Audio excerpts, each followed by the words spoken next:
اعوذ باللہ من الشیطان الرجیم بسم اللہ الرحمن الرحیم۔ بیدم وارثی فرماتے ہیں، بیدم یہی تو پانچ ہیں مقصود کائنات، بیدم یہی تو پانچ ہیں مقصود کائنات، خیر و نساء حسین و حسن مصطفیٰ علی۔ سبحان اللہ، جن کی مدح و ستائش اور تعریف و توصیف قرآن بیان کرے، انسان ان کی تعریف کا کیا حق ادا کر سکتا ہے؟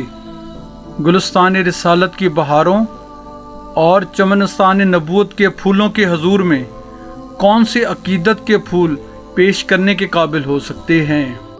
ظلم کی سزا۔ شیطان حارث نے حضرت مسلم بن عقیل علیہ السلام دو معصوم بیٹوں کو شہید کرنے کے بعد ان یتیموں کے دھڑوں کو نہر میں پھینک دیا۔ یہ وہی نہر فرات ہے جس کا پانی شہیدوں کے لیے بند کر دیا گیا تھا۔ اہل بیت مصطفیٰ صلی اللہ علیہ وسلم اس نہر کا پانی کیسے پی سکتے تھے جس میں مسلم بن عقیل علیہ السلام کے یتیموں کا خون ملا ہوا تھا؟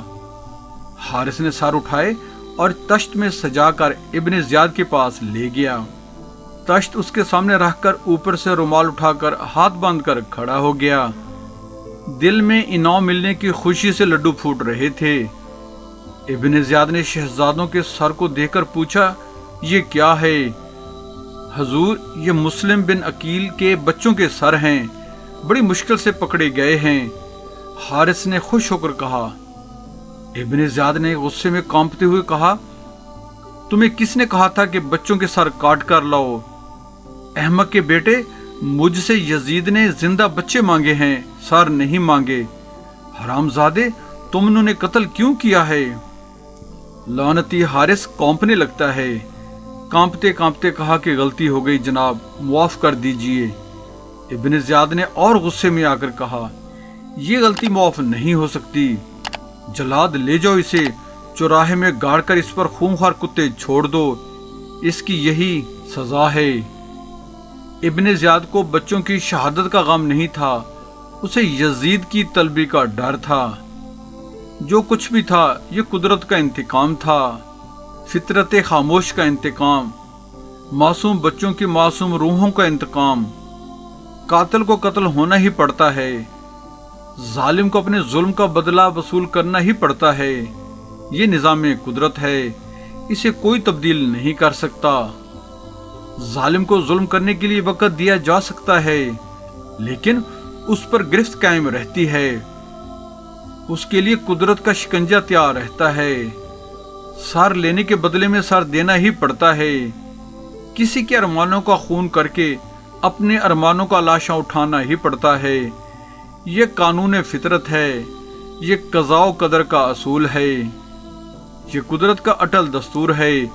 اس کی گرفت سے بچنے کا سوال ہی پیدا نہیں ہوتا۔ قانون قدرت کو توڑا نہیں جا سکتا، یہ ازل سے ہے اور اب تک رہے گا۔ دنیا کے بعد ابھی آخرت باقی ہے جہاں ذرے ذرے کا حساب ہوگا۔ حارث کو کوفہ کے چوراہے میں سینے تک گاڑ دیا گیا اور اس پر دہی پھینک کر خونخوار کتوں کو چھوڑ دیا گیا۔ خونخوار کتوں نے انسانی نما کتے کے جسم کی تکہ بوٹی کر دی۔ ظالم کو سزا مل گئی، فطرت خاموش کو سکون حاصل ہو گیا، قضاء و قدر نے اپنا انتقام لے لیا، جبکہ یوم حساب باقی ہے۔ اور یہ عبرت ہے اہل نظر کے لیے۔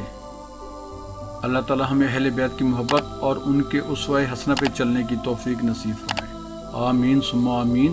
دعاؤں کی درخواست ہے۔ جزاک اللہ۔ اگر آپ ہمارے YouTube channel Islam T V by بہی جی پر نئے آئے ہیں تو ہم آپ سے ملتمس ہیں، ہمارے چینل کو سبسکرائب کر کے بیل آئیکن پر کلک کر لیں، آل کو چیک ان کر لیں، ہماری ویڈیوز کو اپنے حلقہ احباب میں شیئر کریں۔ جزاک اللہ۔